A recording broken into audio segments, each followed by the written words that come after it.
Hi, my name is Keith Blackmore. I'm one of the producers with Spark Animation Festival.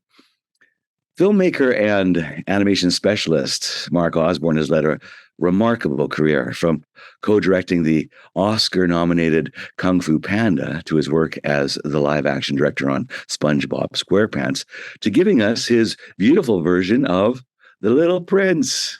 Mark is at the forefront of today's animation industry. But Mark's other most well-known work to date is the award-winning stop-motion animated short More, which came out in 1998 and subsequently screened at over 150 film festivals worldwide. It was the first IMAX animated film to be nominated for an Academy Award. It would go on to garner the Special Jury Prize for short films at Sundance, the Southwest by Southwest Best Animated Short, the ResFest Grand Prize, the Critics' Week selection for Cannes, and many, many others. So today, we're here to celebrate the 25th anniversary of More with Mark Osborne. Welcome to Spark Online, Mark.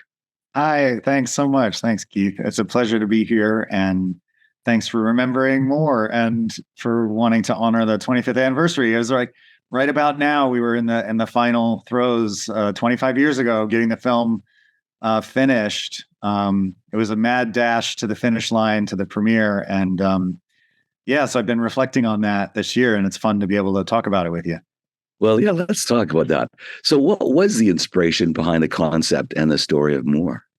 It's a good question. I think I was always inspired, or had this idea for a long time, to do a film about sort of being trapped in a 9-to-5 job.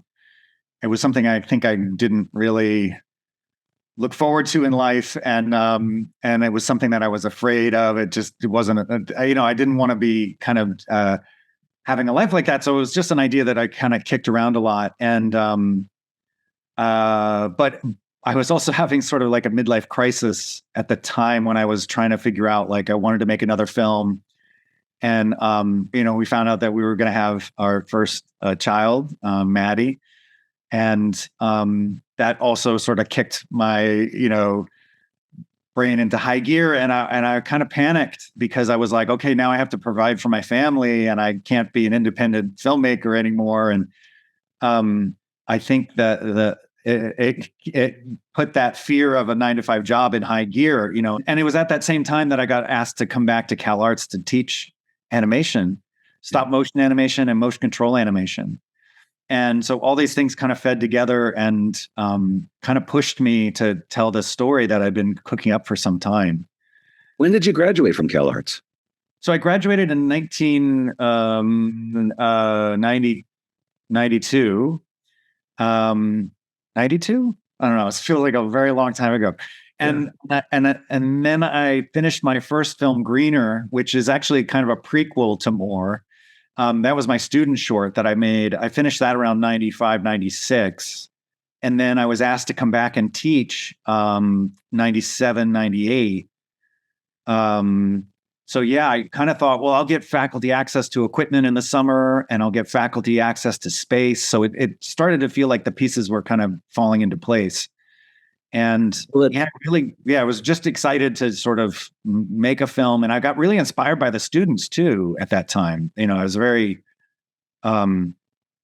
inspired by what they were doing, that they had this love, especially love of stop motion, which I was sort of feeling like was it's always a dying art form, I guess, but they were really into it. But they were also wanted to make these films. So I was kind of jealous that they were getting to make films. So it really helped push me to want to make my own film, They keep saying it's a dying art form, and yet it keeps winning awards year after year after year. I mean, that's unbelievable. It's dying. It's dying in the same way, we're all dying slowly. Yeah. But I will say there's one more thing that inspired the film specifically, and that's the music. And it was the song Elegia by New Order. I had it on a mixtape that I had made for Kim back when we were just dating. And I was listening to these mixtapes as I was driving to and from Cal Arts. And one day I was driving home and that song came on, and I thought I used it as an exercise to brainstorm, and it's an instrumental song. And I brainstormed the story. It came like the story kind of came together as I was listening to the song. So I rewound it, and listened to it 4 or 5 times. And as soon as I got into the house, I started writing down my notes about what I was thinking. And the song kind of acted like a magnet, a structural guide that helped me kind of put these images together and these ideas together. And it really kind of freaked me out because the sweep of the song really suggested the sweep of the story. And I started putting it together based on that. Wow, amazing. Yeah. Now, you mentioned how that's a stop motion film, but it's also a unique blend of some digital. Not that it's CG, but you use some digital tools. Can you tell us about the creative process in making it and the challenges that were involved in making the film? Sure. So 25 years ago, there was no digital camera option yet. I think actually, I shouldn't say that. There were people that were using digital cameras. That was definitely happening. But I was on a path. I had done 16 millimeter. I wanted to do 35. I wanted to do something in camera. I really felt like that was going to allow me to make something at the highest level. And I got this opportunity to work in IMAX format and 70 millimeter 15 perf because of friends of mine who had graduated from Cal Arts, Deborah Calabrese and Kelly Moran, were working in the large format industry. And they were looking for material. They were looking for collaborators to work in the format. So that was another piece that kind of came together. And one of the things that was scary was, I wanted to do a lot in camera, but a lot of my ideas were a little bit too big in scale for doing in camera. And they were working at a company called Imagica at the time. And Imagica ended up becoming not only a sponsor of the film and became a critical part of the film, but Deborah and Kelly brought together all these forces from large format to help make it a possibility. And so we ended up compositing in After Effects some of the shots, the more complex shots, like the factory floor shot where you see like all the factory workers. That epic shot was done in multiple passes and had to be composited. So that was done. We also did some sort of effects work of trying to create the illumination. Most of the illuminated gags in the film were done in camera, multiple pass in camera. But we had to do some kind of in post. And then, all the 2D stuff was all done in After Effects, very primitively. It was all these hand-drawn elements, and it was all brought into After Effects and all hand-colored in After Effects, or I should say colored in Photoshop and then like composite in After Effects. And one of the things that I wanted was the same light that comes out of the belly, the same practical light effect that we're using on set to create those rippling light effects. I use those same elements in After Effects to create the rippling light patterns in the 2D portion. So we could have that marriage to hold those effects together. But that was the other way we were using, CG or at least digital. Yeah. And it was the use of those tools. I edited the whole thing in Premiere as well. I was working every day, kind of cutting the animatic, recutting the animatic, and cutting in the shots as we were getting them. And that was a really important part of the process too, because I had to keep streamlining the shoot because I was running out of time. So I had to keep condensing shots and streamlining. And so being able to edit digitally was a huge benefit, even though we would go days shooting sometimes without getting our footage back because we were shooting in IMAX format. And because we were getting processing donated and the film stock donated and all the things that were getting donated, we had to actually play by a very loose timeline. And so we would shoot out entire sets and break them down and move on before we would even see the footage. It was a very treacherous tightrope act. Apart from that aspect of waiting for those rushes to get back to you, yeah, from those people. Was it difficult working in IMAX? Was it very different from working in 35 or 16? There was a lot of learning curve. It was a huge learning curve. And there were things that were remarkably different and a lot of things that were similar. But I was very lucky to have some really smart collaborators, Deborah and Kelly, who gave me so much support. They hooked me up with companies that loaned us the camera, that loaned us lenses. Like we borrowed lenses from the company that shot Everest and all these huge IMAX movies, and so we were getting kind of this gear. We were needing to learn how to use it. And I have a guy named Keith Lowry and his wife, Shannon Lowry, came onto the project. She was the line producer, and he ended up being, I call him the camera department because he did so many roles, but he was essentially a cinematographer, lighting gaffer. He was loading the mags. He was an incredible, just a great, incredible guy to work with. And his background was photography and stop motion. They were both in love with stop motion. So they came to the project as sort of early hires, critical hires, and they stayed on throughout the project. I didn't mention David Candelaria. He was an incredible puppet fabricator, and he was a student of mine at Cal Arts. He came on for the summer and worked on the show along with another student named Nick Peterson. The production designer was a guy named Rick Warner, amazing, super talented guy.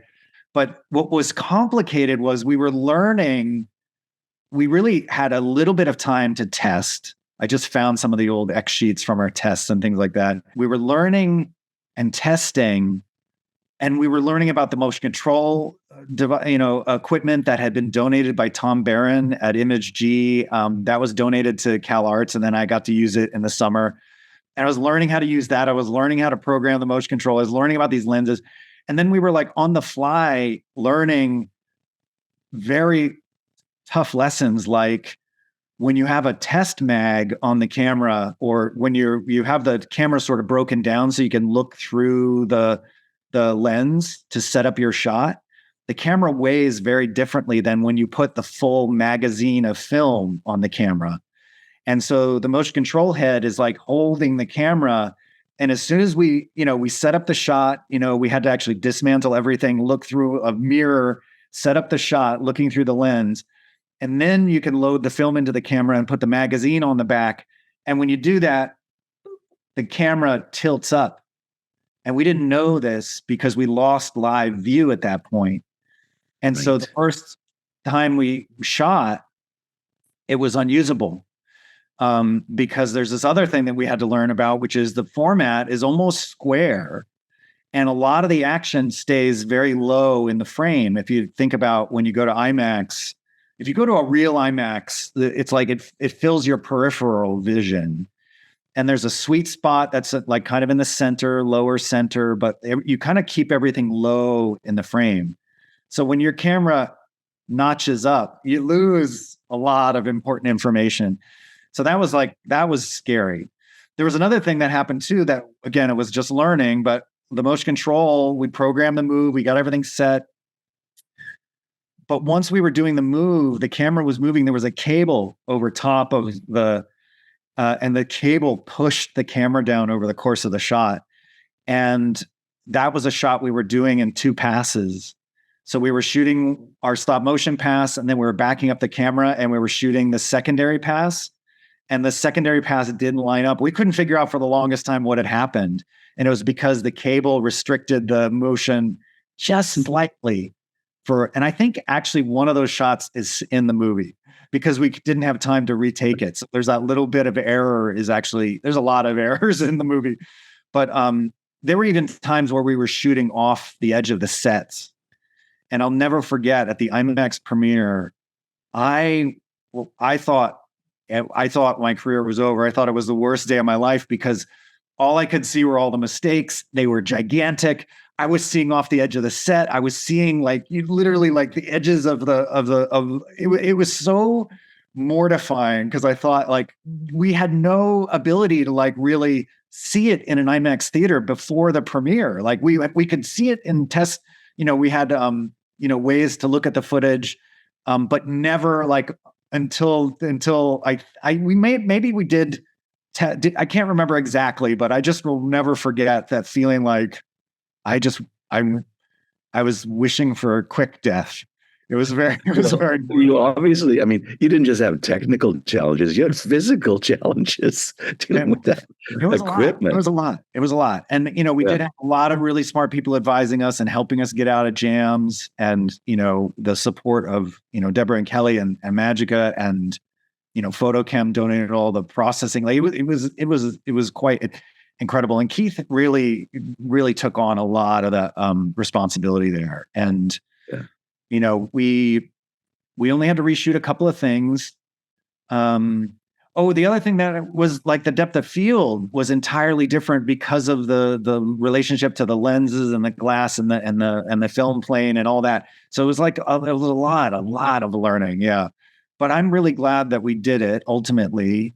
And I remember early on saying this, it's just kind of mortifying too when I think back on it. But I was, the crew was like, what are we doing? Like, we don't know how to do this. And like, everyone was like, this is like, and I said, look, we're going to do it. And I said, even if the film ends up being terrible, we're still going to be the first film to do this. So even if it's terrible, like we'll still have achieved something. And I guess that was my way of trying to lower the stakes, for myself, because the stakes were already so high with all the things that we were committed to and all the ways we were committed. And I really don't know how we managed to pull it off. It was such a colossal. So first out of the gate, but you finished last. What's that? First out of the gate, but you finished last. Yeah. Hey, let's talk about the visuals here. You were talking about the music of New Order and how that really inspired the story. Now, when we look at the visuals, was it that music that helped drive the visuals and the design? Because the design and visuals are very striking. What were the artistic choices that shaped the look of it? I think the thing that influenced me most was Brazil, Terry Gilliam's Brazil. Like, I think when I think back, like that movie made a huge impact on me, and like it got inside me. You know what I mean? Like it got inside my brain, and so I think that was one of the strongest like visual things that I think influenced me. I was very much influenced by a short film called Balance, by the Lowenstein brothers. And that film, the simplicity and the minimalism, like that was so striking. Yeah. And I love that film so much. And that inspired me. It made me feel like, oh, I could do something like that. Like that, it felt like, it felt like achievable. It made short film feel, like within grasp, like I was like, maybe I could do something like that. And I think the other thing that influenced me a lot that I think I was able to think about later on was The Little Prince. My reading of The Little Prince. It had been given to me when I was transferring from Pratt, where I met Kim. She gave me her copy of The Little Prince when I transferred to Cal Arts to study animation. And believe it or not, like I think the themes and the simplicity of that story, the minimalism in that story, how the characters didn't have names. It was, like there are a lot of elements there that I think really struck me. And I think they ended up sort of feeding in and influencing me as well. And that came back full circle when I was, figuring out how to adapt The Little Prince into a feature film, elements from the book that had resonated with me about capitalism and the businessman as a character, and that the idea of owning the stars, and like all those ideas that were there that I think spoke to me were sort of came back in a new way and ended up kind of inspiring. So there's actually a weird connection between Moore and The Little Prince, because The Grown Up Planet kind of ends up sort of being influenced by Moore. But I will say the other thing that I think strongly influenced me was just growing up in the 80s. I was born in 1970. I think I was raised in the 80s. I was raised in between the 70s and the 80s. I think it really influenced this sort of like I was an early adopter of and subscriber to Adbusters magazine. Like I was really like into this idea of like anti-capitalism, and I think it was it spoke to me. Those kinds of issues spoke to me because I think I was raised in a very sort of commercialized world, and I think I found that, I don't know, it just seeped into the way I was thinking. And I was inspired by Jan Svankmajer. I was inspired by the Quay brothers. I was inspired by a lot of films that I think also influenced. Like I was inspired by the Quay brothers, Jan Svankmajer, and like Aardman, early Aardman, and I was like in love with both. And I was like, I wanted to make something that was kind of in the middle, like, which I think is weirdly where I landed. But I will say the thing that I didn't realize for years was a big influence was Citizen Kane. And someone pointed out that there's a very strong parallel between Moore and Citizen Kane. And I had a very impactful first viewing of Citizen Kane when I was at Pratt, and I was taking a film class, and it really floored me, and I think it stayed with me.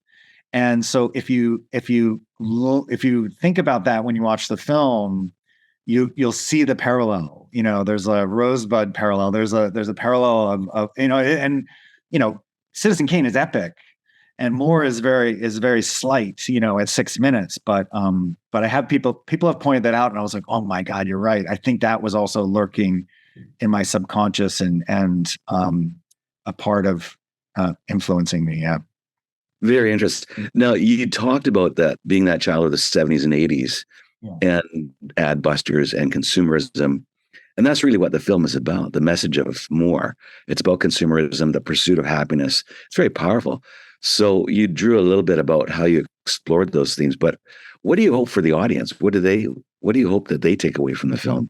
Yes, a really good question. I mean, honestly, the names Happy Product and Bliss Product were placeholders, because like as I was developing things, and that's where I discovered the power of having a placeholder. Like a placeholder lets you get past creative blocks and just allowing yourself to be putting things in temporarily so you can have forward momentum on your project. Like, and I always said, okay, it's going to be something like Happy Product, and it'll look something like this, and the Bliss Product, and we'll figure it out. And the more I worked with it, the more that sort of level of vagueness was really interesting. And there's an ambiguity to many of the choices that I don't think I realized the power of. And it wasn't until I started showing the film, and like I said, at the premiere, I thought it was a disaster. I thought it was like, I thought it was the worst thing ever. But people started responding to the film in a way that I couldn't have anticipated. And people were having very different interpretations of the film, and having very, very, very different firm beliefs about what I meant by the story I was telling. And I could dispel all that and just talk about like where I was and about my midlife crisis and this fear of working a 9-to-5 job. And frankly, it was like, I don't, as an indie filmmaker or artist, I wanted to be making things, but I was worried about what would happen if I got into a corporate environment and what would happen to me. And my impulse as an artist or as a creator, or as a maker, and having to apply that to products, or as opposed to just, so these ideas were the important ones for me. But I've had so many people come to me and say, oh, this is a film about alcoholism. This is a film about addiction. This is a film. People come to me and say, oh, you're a Christian, right? And I'm like, no, people, there's just enough ambiguity that people are able to really bring themselves into the conversation with the film. And also, I think it struck a lot of people that work in cubicles, that did work in a sort of a 9-to-5 and felt like kind of stuck and trapped. And yeah, it really spoke to a generation. And honestly, like still to this day, I get messages from people who either remember seeing the film, it made an impact on them when they were a kid. Like the film stays with people. And as we were making it, there was a very clear idea behind it. There was a very clear set of storyboards. There were a very clear set of intentions. But I also think there was just enough ambiguity to create a dialogue, and just enough abstraction in the elements, just enough like surreal aspects to the film. But I thought I was telling a story for a very narrow audience. I thought I was telling a story for a very specific, narrow audience. And that's what surprised me most when I started submitting it to festivals. I got into so many live action festivals. I got into so many international festivals because it's almost wordless in the way it communicates. And yeah, the film ended up reaching so many different kinds of audiences that I could never have anticipated. And it was at the very beginning of, it was on a site called iFilm, which was before YouTube. And it was like the number one film for a long time. People thought I rigged the voting. I actually took the film down because I felt so bad, because people were like, it was the early days of trolling. People were like angry and saying like I rigged the voting. And I was like, well, I want to give someone else a chance. So I ended up taking the film down. And yeah, it was whatever. Who knew? I had no idea. But the film has definitely struck many chords, over the years, and it stays relevant, unfortunately, because I think, some of the themes are someone just recently commented on the YouTube. They said this film nails human nature, just what it means to be human. I'm just like, wow. Yeah. Well, yeah. And like you said, it's a story for everybody, but it's everybody else's story. And they're reading into it what they want as well. Yeah. And what their personal experience is. It's so interesting. Yeah. When we look at the film, there's the main character you have there. He goes on that journey of self-discovery. Maybe you can talk about that character development and how that transformation that he makes is portrayed, because it's all done visually. It's really well done. Thanks. I think, again, that the structure, like I had the idea for the character. By the way, he was never named. We called him the Dude. This is around the time of Big Lebowski too. So I think we called him the Dude for almost the duration of the shoot. But yeah, I guess I wanted to tell a story about sort of kind of just dropping into finding this person, dreaming about the salad days, like thinking about how great it was to be a kid, to be carefree, and the contrast of what it actually means to be a grown-up. That's why I always say it was like an early onset midlife crisis. Like it was, the world was not what I thought it was going to be, as a kid, and so really, the music, again, this is where I really credit the music for inspiring me, the structure of it, because the music has this very specific structure that really suggested a very strong story arc. And it quickly, very early, became this confrontation between a worker and a boss. And this confrontation between a worker and a boss fueled the worker to, do something to react against this situation.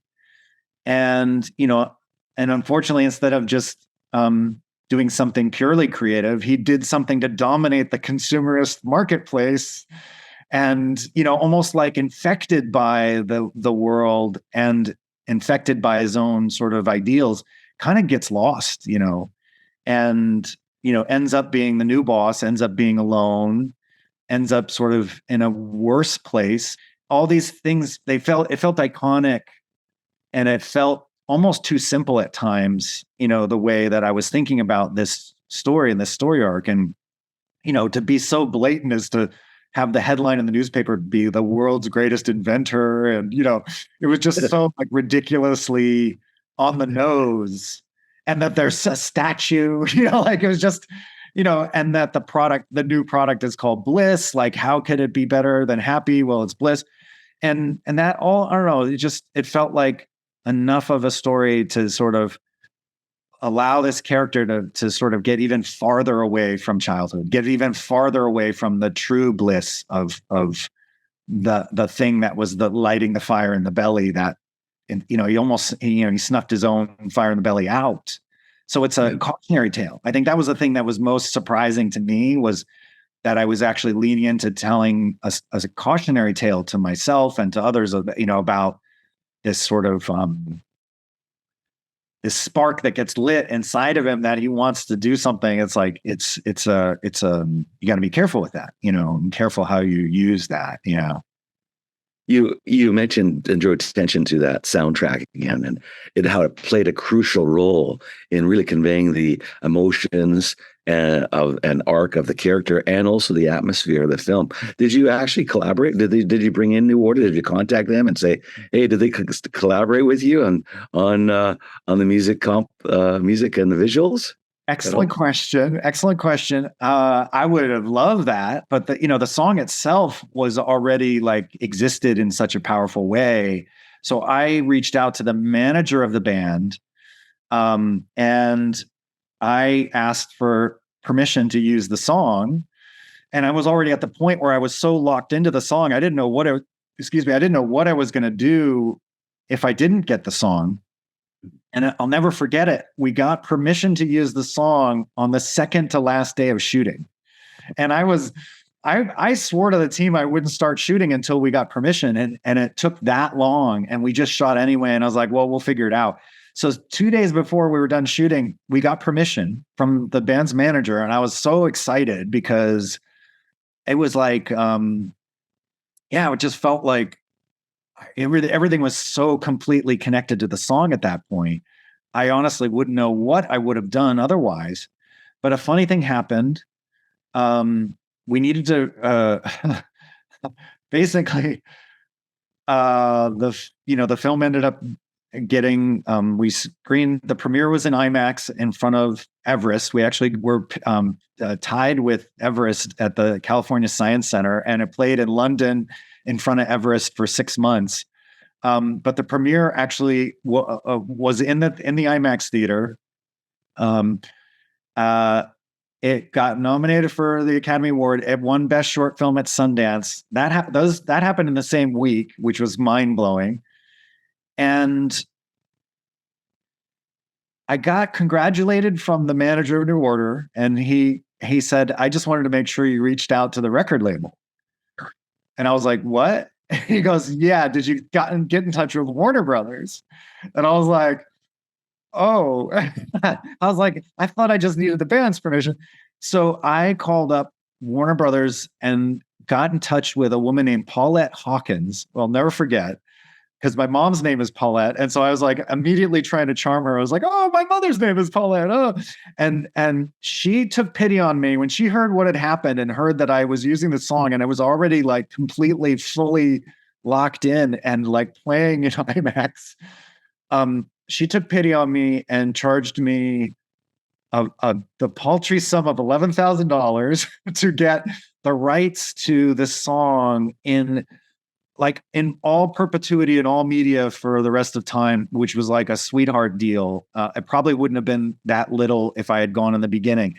So, and all I had to do was actually change the music in the end credits, because she said the music can't play over the credits because that's even more expensive. So a friend of mine who's a composer named Ben Vector, a dear friend who did a brilliant job of helping me get out of that jam. But yeah, what a fascinating story. Yeah, it was a real eye opener, and I love telling that story to student filmmakers, which is, it goes in the category of it's better to apologize than ask for permission. Yeah, ask for forgiveness than ask for permission. That's right. Yeah. So it's a short film. It obviously leaves a lasting impact on viewers, as you talked about. When you approach storytelling, now you're doing features and that. But are you doing any? You think of doing any other shorts, by the way?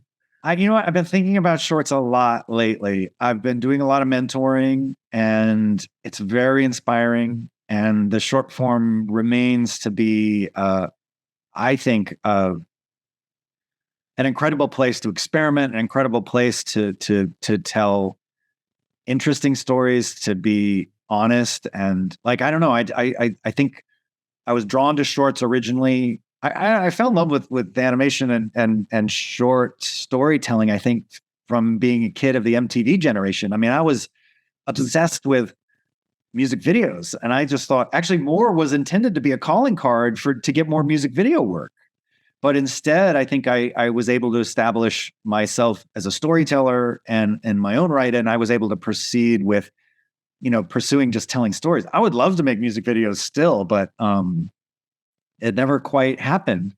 But I think a lot about shorts. I think I want to make a new short knowing what I know now and learning what I have in life and trying to see where it goes next. I always thought of more as a second chapter of a trilogy, because Greener was my sort of first chapter that was very much my student film, very much my film about loss of innocence, and more is not directly related, but I think it's like a psychic cousin. It's almost as if the character from Greener grows up, and has a midlife crisis. So I don't know what the third chapter of that is, but I might free myself from that pressure and do something entirely different just to try something. But I do still love short form as a way to, I don't know. I think there's a magic in it. There's a magic in how it allows you to tell a personal story. More ended up being much more personal than I realized, and much more revealing, and much more having much more depth than I think what I set out to do. And I learned a lot about storytelling through that process.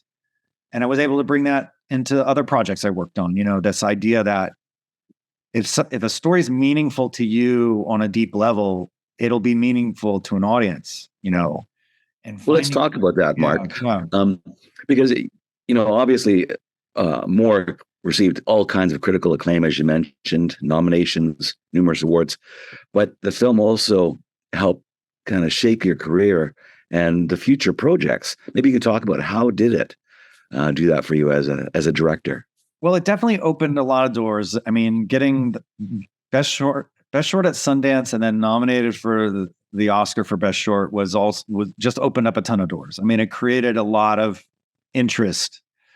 I think there was interest on paper, but I also think the film itself created additional interest, right? And so I was using the film as a calling card. I was trying to find where I could go next. I really loved the idea of continuing to tell stories and figure out, like, a lot of people ask me, do you want to make more into a feature? And that didn't make sense to me, or I think I was afraid of that, what that would be, because I felt like, oh no, it exists in this perfect form, or, as perfect as it could be in that form.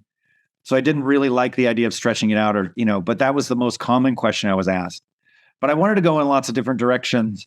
But what I sort of kept coming back to was, again, just sort of finding a way to connect to material, finding a reason to make something beyond it just being a job, or just being like a product, or just being like, but actually something that would hopefully mean something to somebody, or connect, or be relatable, or, to be able to have a conversation with. I think that's what I was fascinated by in film and storytelling, was this idea of like creating these, once the film exists, it kind of has a life of its own.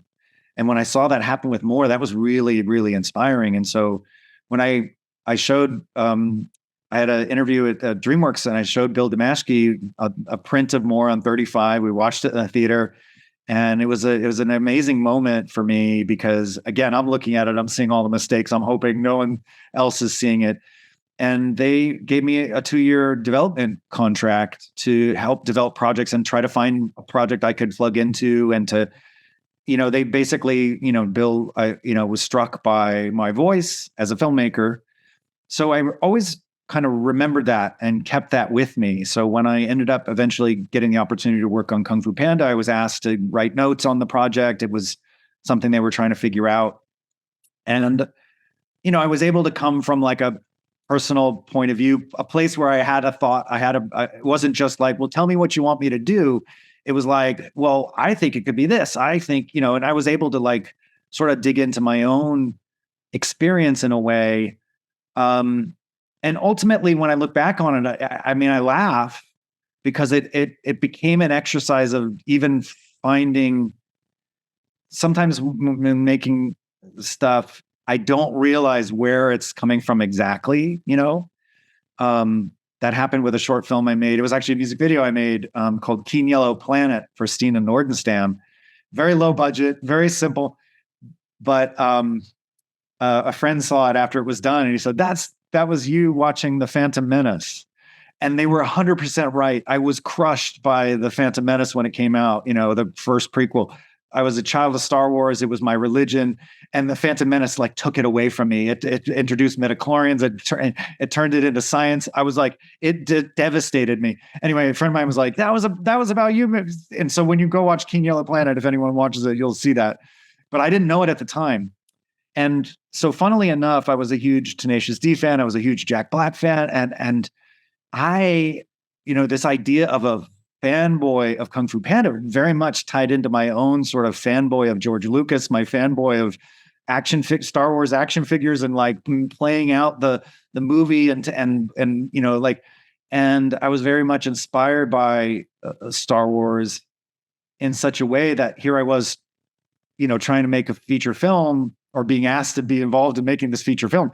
I had no idea how to do that. I'd never done, something on that scale in animation. It was very terrifying. And I was partnered with John Stevenson, who had been on the project, and Jamie Nelson, who was head of story on the project. And anyway, I was like, it felt like a great learning opportunity. But ultimately, I think what ended up emerging for me was being able to sort of tap into my own insecurities of like, I didn't know how to do the job I was being asked to do. It was very, very much like a Poe-like kind of journey of trying to find that way to bring yourself into the equation instead of what you think you're supposed to be or what, And so I kept going back to my own voice as a filmmaker, which I felt like I had discovered in, exploration on Greener and then further with More, and realize like, well, I have a point of view. If I believe in something, I should be willing to die for it, on the project. I should be willing to get fired for it if I really believe in it. And not to say I was right all the time, but it was definitely, it gave me a position to come from, to have passion and to push what I believed to be the right way to tell that story. And ultimately, I was on that project for 3.5 years. It was a great learning experience, but it was definitely trial by fire. Yeah, it was a huge learning experience. But I did have to keep drawing upon this, like, I can remember that I was there because I was hired because I did this short that had this strong point of view and had this strong, it helped me to sort of always remember, or at least come from a place of I might not know everything, but there are a few things I do know, and that's why I'm here, and I have to try to build on that, And you mentioned earlier about how working on More and creating that character of More helped inform The Little Prince as well. I think ultimately I was able to like circle back. When we were making Little Prince, I was definitely influenced in similar ways by the book and delved into similar themes about toxic cultures affecting youth, the toxic adult culture, kind of how it poisons the best of the youth of culture, like this sort of clash. And those ideas are so powerfully played out in the book. And it was such a true blessing of an opportunity to be able to sort of expand on those ideas and to tell this larger story dedicated to the Little Prince about the little girl and about her world and how the book has how it changes the course of her life. And that ultimately, it started to encapsulate and bring in aspects of my entire life, including More. The Grown Up Planet ends up, spoilers if you haven't seen the Little Prince movie, but there is a Grown Up Planet and it's very much inspired by More to the degree that the artists were trying to design the Grown Up Planet and it just was never working. And the artists they kept like presenting artwork and I just kept trying to guide the conversation and I couldn't figure out and finally somebody went and watched More and they were like, oh, he wants that. He's already done it. And so they started like actually using More as a way to understand the simplicity of what I was looking for. And it really helped tremendously.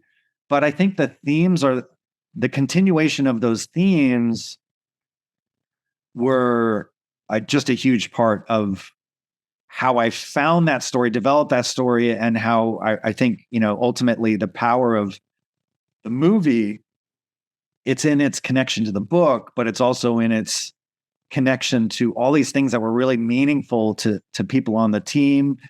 So many people love the book, and so many people on the crew were like bringing their own feelings about the book and their own experiences with the book. And, I was able to do that too. And so it was another great opportunity to do personal filmmaking on an epic scale, in a sense.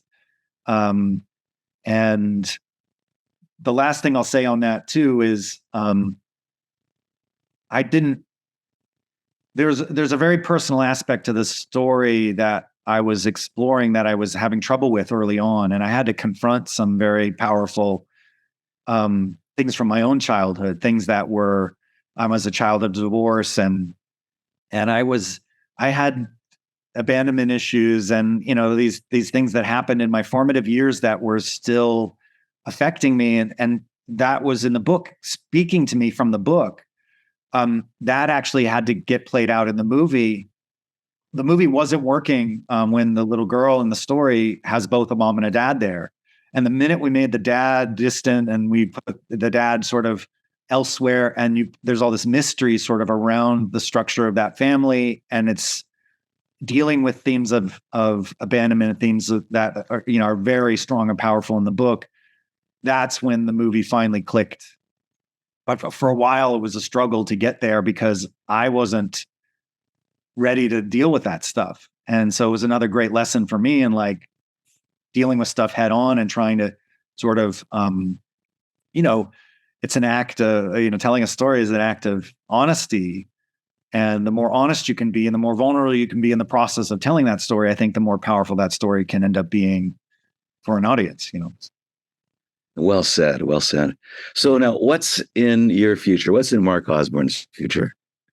Well, probably some shorts, and probably, I'd love to do more to celebrate the 25th anniversary of More. I've been thinking about it a lot. And, we made an incredible, I got partnered with a company called Despair Inc., who reached out to me early on in More success.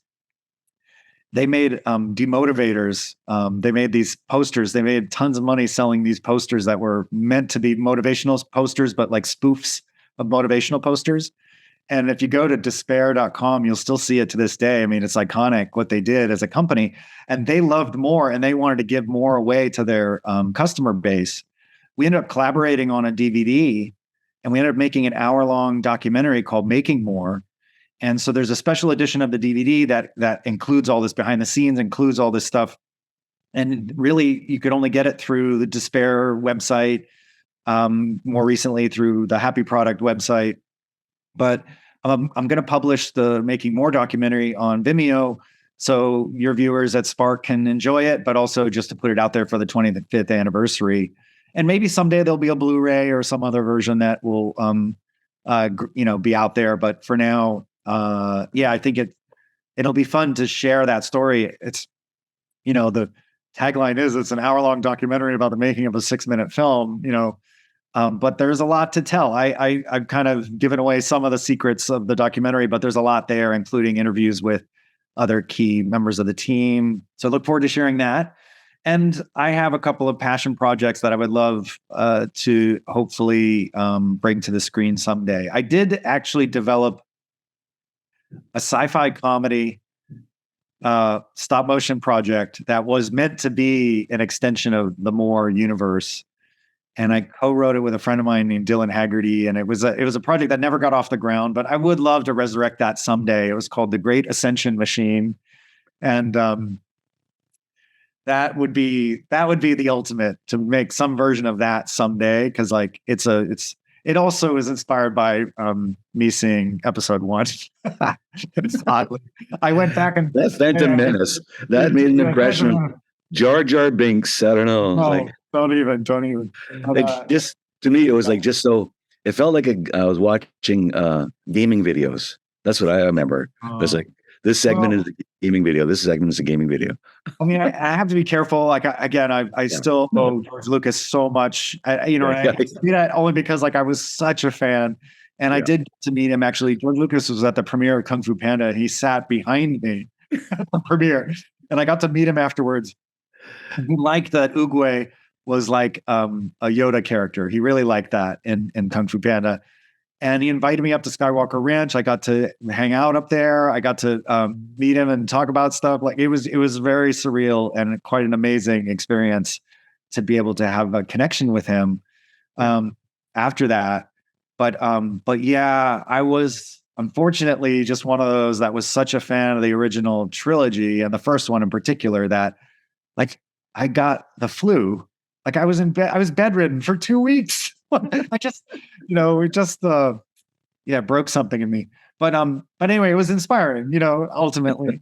Well, Yeah. let's get back to more. First off, congratulations, 25 years anniversary for More. A tremendous film, still holds up equally today as it did back in 1998. We look forward to sharing this with our audience, and we'll get a link to that 1 hour documentary for our online audience as well, and share with our international fans as well. So thank you so much for joining us, Mark Osborne. It's been tremendous sitting down with you this morning. Oh, thanks, Keith. Thanks so much. And thanks to Spark. And really a big fan of Spark. So thanks so much.